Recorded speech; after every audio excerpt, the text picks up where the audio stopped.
Welcome to Lessons That Last, where a researcher and a teacher talk about what it means to make a lasting impact on students' lives.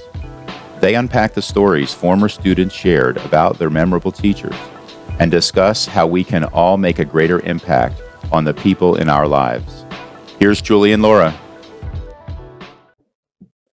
Hello and welcome to the inaugural episode of the Lessons That Last podcast. We're so excited to bring you this first episode. I'm Julie Hasson, professor and educational researcher, and with me is my lovely co-host. I'm Laura Estes-Swilly, and I am an English teacher and a writer and a big fan of Julie Hasson. Oh, likewise. We have talked about doing this for so long, and I am excited that we're finally bringing this to educators everywhere because today we have a sweet story for them. This story came from a young woman named Bailey who has happy memories of her fourth grade teacher, Mr. Winans. Oh, Mr. Winans. Mr. Winans. So, Laura, do you remember what you were like in fourth grade? I do. I remember a lot about fourth grade, and most of it makes me wish I had been in Mr. Winans' class because he is delightful. Just really, I think, a special teacher. When I think about me as a person in fourth grade, I'm pretty sure that's the year my dad talked me into getting a Dorothy Hamill haircut. Because he loved it. He loved the bouncy little bob cut, and it did not work for me at all. I mean, let's be honest. Like, the people who can really rock a Dorothy Hamill haircut are like Dorothy Hamill and maybe one other person. Like one other gymnast, right? Tried it, and my hair's like, we have opposite hair.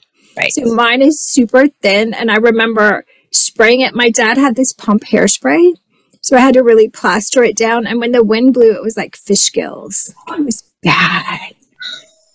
So what mine did was well, I'll be honest.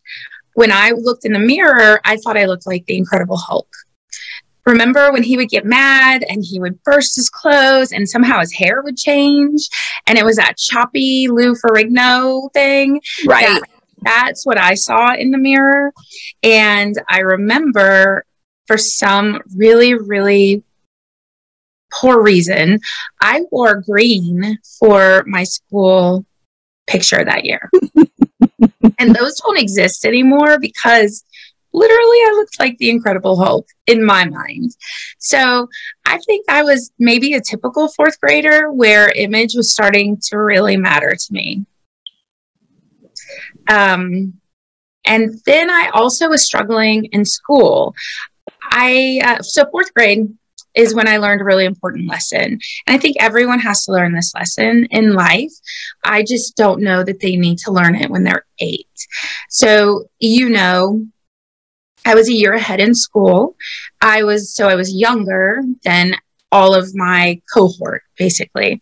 And so here I am, a little 8-year-old, and my mom sat me down during that year, probably in spring. So we had been with this teacher for a long time. And she said, "Listen, Laura, not everyone is going to like you." And I remember being shocked. Wait, what? But I'm amazing. Everyone's not going to like me. And it was true. That teacher just didn't like me. I think personality-wise, something about me grated on her. And I had to come to terms with that as a kid, a really little kid. So how did you come to the conclusion that you were not beloved by this particular fourth grade teacher? Part of it, I think, was my mother came to the conclusion by interacting with the teacher, conferences and, at school events. I think she realized, oh, this lady doesn't like my kid.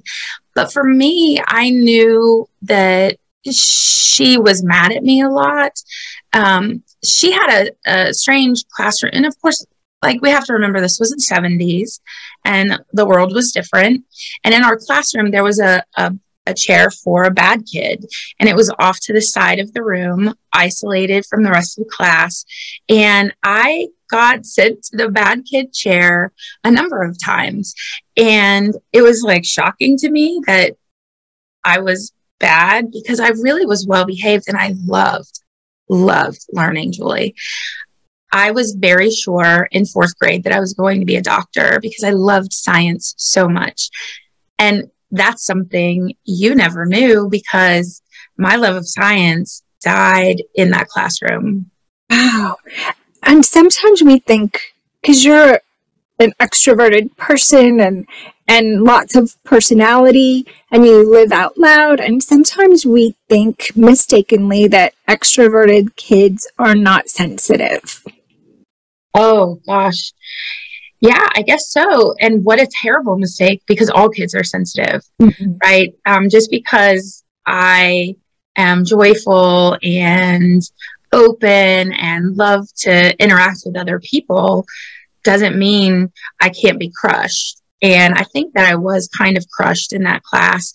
I remember getting my final report card and getting a B in my science grade and just feeling like such a failure.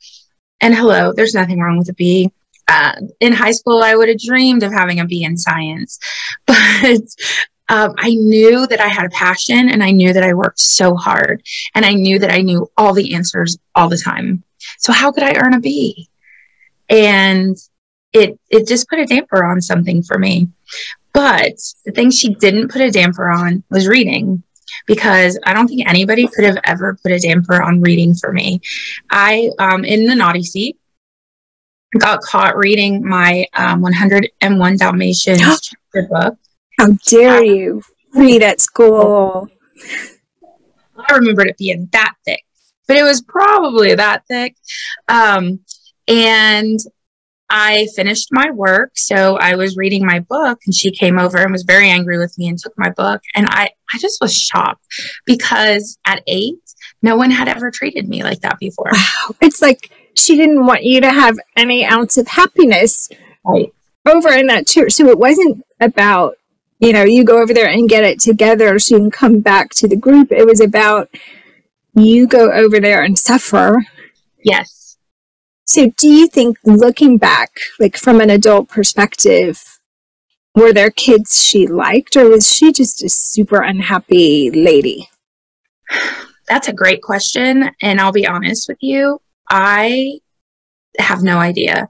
I don't remember looking at the way she treated other kids and having any thoughts about it.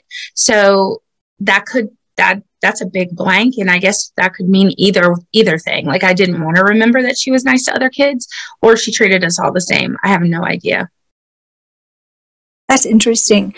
And as a sensitive, of course, you think everything is you caused, it's you that made her unhappy. I mean, that's what we do as kids, right?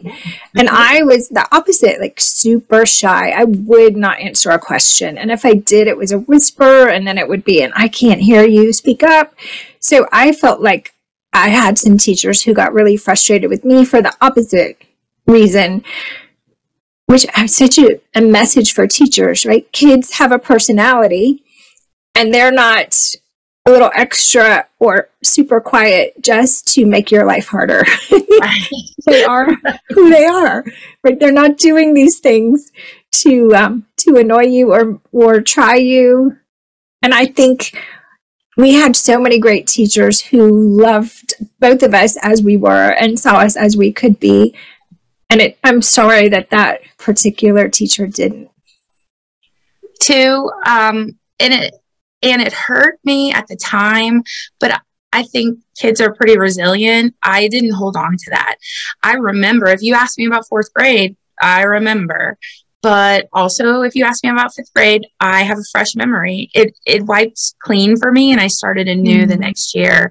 And I don't even think that 4th grade experience informed my decision to become a teacher. So a lot of people are inspired by wanting to be better than what they experience. And that wasn't it for me. I let that go. So that's pretty lucky that I had that resiliency just to kind of slough it off. Oh, well, that was a year and here comes a new one. Mm. And thank goodness you had a better one and many better ones after that. Still a few like that fourth grade friend. I mean, we certainly we've been friends since not long after fourth grade, since like sixth grade. So we had many of the same teachers, and we're super lucky with some, and others, like your fourth grade, were kind of workarounds, like many kids. We had a teacher, both of us, who was very similar to my fourth grade teacher, who taught us science in middle school and then followed us to high school. But I just never held on to what those teachers were doing. I remember, but I didn't hold it, and I didn't take it in as if it meant something about me. It more meant something about them. But I'm very aware as a teacher today that the way I treat students is telling them something about themselves as well. They're sensitive. All of us are. And I don't want to say or do anything that would make you question yourself, as I questioned, maybe I shouldn't pursue science. Maybe I don't have what it takes to be a doctor if I can't even get a B in fourth grade science. I want to not be that person. Yeah.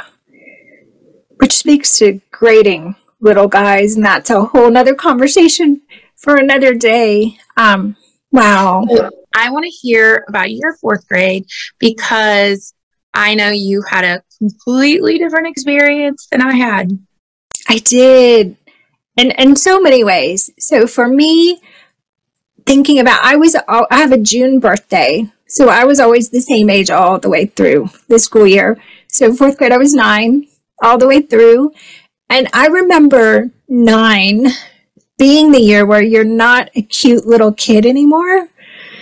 So I had like a mouthful of adult teeth, which were way too big for my face, and like giant eyes. I've always had giant eyes, and I was really skinny, and I just felt super awkward and not comfortable in my skin and uncool, and like I didn't fit in. And now that I talk to people about their school experiences, I realize we all felt like that. But at the time, I thought, well, everybody else knows something I don't about being cool and fitting in. And also right before fourth grade, so the summer before, my grandmother, who was a really important, solid rock in my life, passed away. Oh. So my mom was taking care of granddad and all of us, and my very stable life was a little shakier than usual. And already an anxious kid, I was struggling going into fourth grade. But lucky for me, I ended up with Mrs. Miller, who is the mother of our friend, Karen Miller Wilson, and her teaching partner, Mrs. Nunnally. And they were the loveliest people, and always patient and positive and smiling. And you could tell they liked teaching together. So they taught in this big room with an accordion wall. And a lot of times, especially in the afternoon, they would open up the wall and we would do something all together, and they would take turns teaching social studies and science. And I just remember walking through their doors and feeling calm and safe and happy. So I had a really good school experience fourth grade year. And I would see Mrs. Miller because Karen was our friend and on dance team with me, places all through high school, and was in a sorority with her other daughter in college. So occasionally see her, and she was just always such a beautiful, loving presence in my life. So I had the opposite experience, but doesn't it say to us that all of us, no matter what, extrovert, introvert, stable life, difficult life, go into classrooms on the first day of school wanting to love our teachers and wanting our teachers to love us. All of us, no matter who we are or what our lives are like. So important for us to remember as teachers. I think that extends even into the university classrooms. I remember when I had teachers who saw me and connected with me. It was such a different experience than when I was just one of the faces in the room. I think that goes all the way through all education. Yeah. Okay, so we've tapped into what it's like to be a fourth grader. Will you share Bailey's story with us? I will. Okay, I'm going to try not to get emotional. So this comes from Bailey, and she's remembering the laughter in Mr. Winans' classroom. I always appreciated teachers who made school fun, the ones who gave me reasons to look forward to going. My fourth grade teacher, Mr. Winans, certainly knew how to add a little fun to the school day. In addition to his dry jokes and crazy Hawaiian shirts, he loved to celebrate obscure holidays. We celebrated Talk Like a Pirate Day in September and Penguin Awareness Day in January. Mr. Winans would go all in and integrate the theme into every activity. My favorite was World Compliment Day in March. Just to make it more fun, he insisted we shout compliments in an angry voice. I clearly remember him aggressively shouting, "I really like those shoes." School can be a bit monotonous and tedious at times, but Mr. Winans always found a way to make it interesting and fun. I loved his energy, his silliness, and his zest for life. My friends and I were in college when we learned that Mr. Winans had lost his battle with cancer. We got together to remember him. The memories made us laugh and cry, and of course, we celebrated our beloved teacher by shouting compliments. Mr. Winans, I love this story for like a million different reasons, but one thing I love especially about it is this idea that it doesn't take a lot of planning or expense to add a little fun to the day. I mean, that was so simple, but this young woman remembers it over a decade later. That's pretty specific. She remembers the days they celebrated and things that were said in that classroom. And I love the idea of just adding some fun into the day because it becomes monotonous for us as teachers too. Sure. And it's especially for a lot of high school teachers where we teach the same lesson all day long. I don't have that pleasure to have the same class all day. So I switch back and forth, but there have been times where I taught 10th grade English all day. And so of course you can feel like you're a little stale because it's the fifth time you've gone over this. And every class is different with a different personality. But I think that's an important thing to acknowledge, that we need a little bit of that joy as well. Absolutely. I heard a really great teacher say, I take my profession and my craft very seriously, but I don't take myself so seriously. Yeah. I thought, what a great way to approach this, because if we're not having fun, kids aren't having fun, and things can get really weary. Yeah. I was thinking when you were talking about how she remembers everything so clearly, how much that has to do with Mr. Winans' authenticity. Like, he was himself. He brought himself into that room. He brought his, she said, zest for life. I mean, what a better way to be remembered. There's nothing better. And that was him. So she remembers it so clearly because it was real. And when so much of school is sort of a blur, we remember these little bits of novelty. And I was thinking, as we prepared for this podcast, did you and I, because we had so many of the same teachers, have teachers that added a little novelty to the day, like in their own authentic way, not exactly like Mr. Winans, but I had to think about a certain day in March when we had Miss Ignatuk for English, and she taught English in the speech room, which had these spotlights on this little elevated platform. And I remember her turning out all the lights but the spotlights. And she was this tall woman with dark hair and like bright red lipstick. And she was very dramatic anyway. And she did the whole monologue from the soothsayer from Julius Caesar. And she contorted her body in that creepy way. I was thinking about her as well, because how are we ever going to forget the Ides of March? And really, since we were in 10th grade, we have wished each other happy Ides of March and reminded each other to beware, because one teacher did something that locked that into our memories forever. I remember you sat behind me. I remember turning and looking at you like, what is happening here? But you're right. We have, now that we have cell phones, texted each other Ides of March memes in honor of missing NATEC like every year since 10th grade. So a little novelty, whatever that looks like, that is true to you, is such a great way to create a memory, to add a little fun to the day, to wake kids up and engage them. Like, there's so much. But then I also thought about both of us as teachers. You know, I was always in elementary, now in higher ed, and you in high school. The colleagues that do this for us, they just bring in a little silliness and joy and fun. Oh my goodness, I love those kind of colleagues. So do you have a colleague like that? I had a colleague who he was very into mindfulness and actually became a yoga instructor. And he taught the kids the power pose, and which is really literally what you would think of it, you know, the hands on hips, wide foot stance.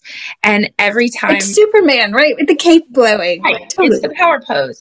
And they would take it to heart. And so before we would write an essay or take a test, they would stand in front of their desks and give it the power pose. So the desk was aware they were coming and they were going to do something amazing.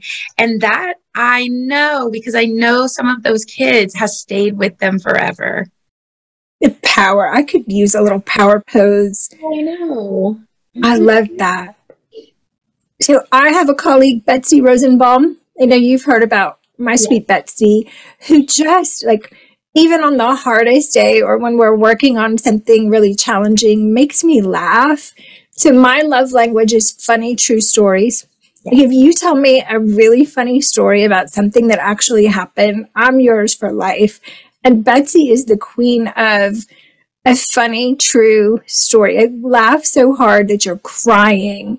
And I'm so grateful for that in my day. Like, I don't think we can overestimate the beauty of a colleague who makes us laugh. I agree. And I am always equipped with a funny story, a real and a true funny story, because I teach seniors and they're in such a strange developmental state. You know, they know they're adults, kind of, but they also kind of don't want to be adults. And there's so much flux in their lives. And so they crack me up. They're hilarious. And just a couple of weeks ago when we had dinner, I was telling you about one of them.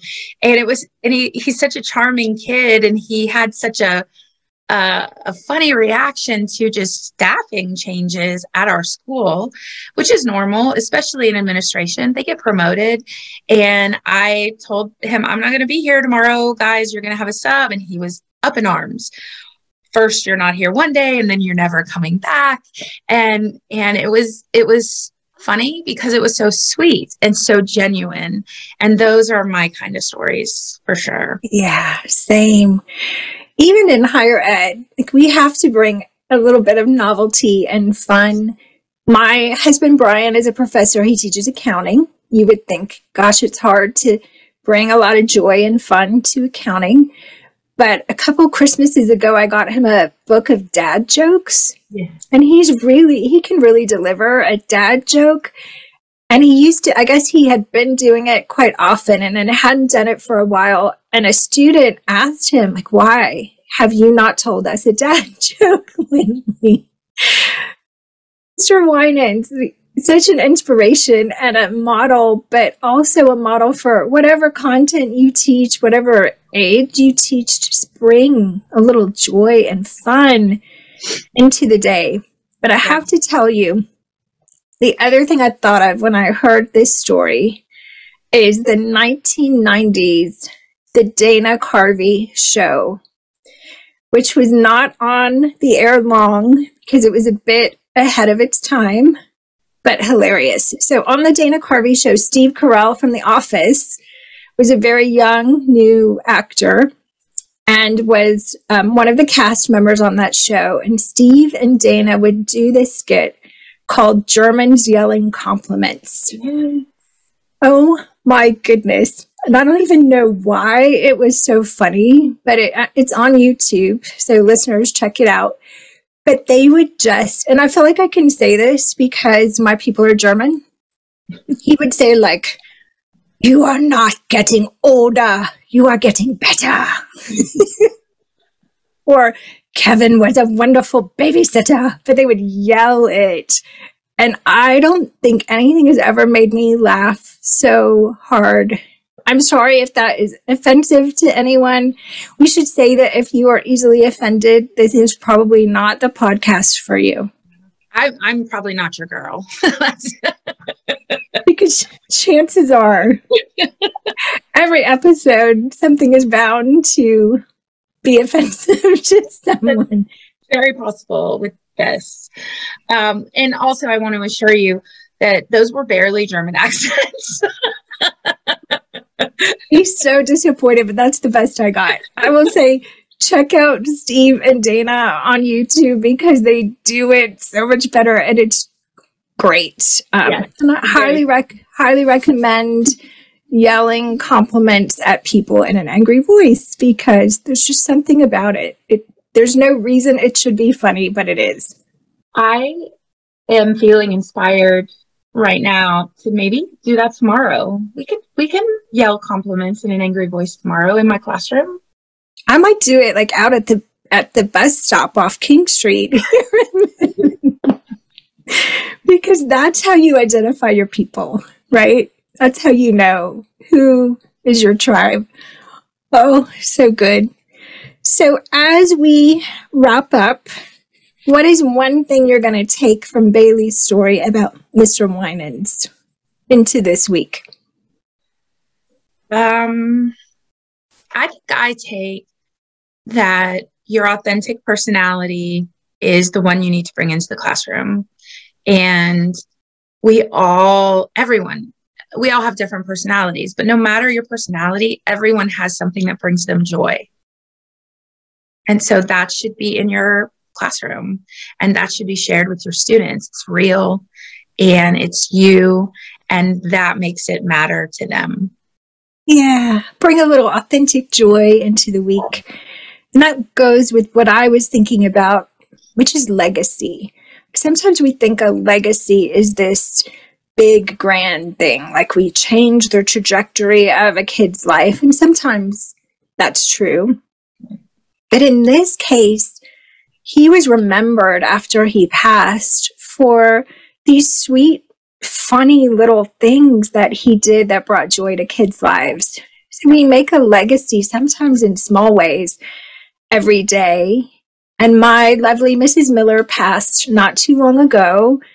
And I just remember feeling on that day when I heard that sad, but so grateful that I got to spend that year with her and that she was a lasting part of my life. So a legacy doesn't have to be this big grand thing. It's small things, and it's the way we make kids feel. So let's be joyful, be authentic, and that will leave a lasting legacy. That will make an impact. So teachers, you do make an impact. The world does not deserve you, but we're so happy that we have you. Thank you, friends, for joining us for this inaugural episode of the Lessons That Last podcast. As a teacher who added a little joy to your life at school, please drop it in the comments, whether you're watching on YouTube or listening on your favorite podcast platform. If you enjoyed it, share it with a teacher friend. We would love to reach as many teachers as possible. We'll be launching a new episode every Sunday with a new teacher story that we will unpack. And shoot us a comment or a rating and let us know what you think. Have a great week. Hear from you. Hey, thanks for listening to the Lessons That Last podcast. The story Laura shared today can be found on the Chalk and Chances website, along with many more stories and resources. Just visit chalkandchances.com. You can even take the quiz to find out what kind of memorable teacher you are. See you next Sunday for another episode of Lessons That Last.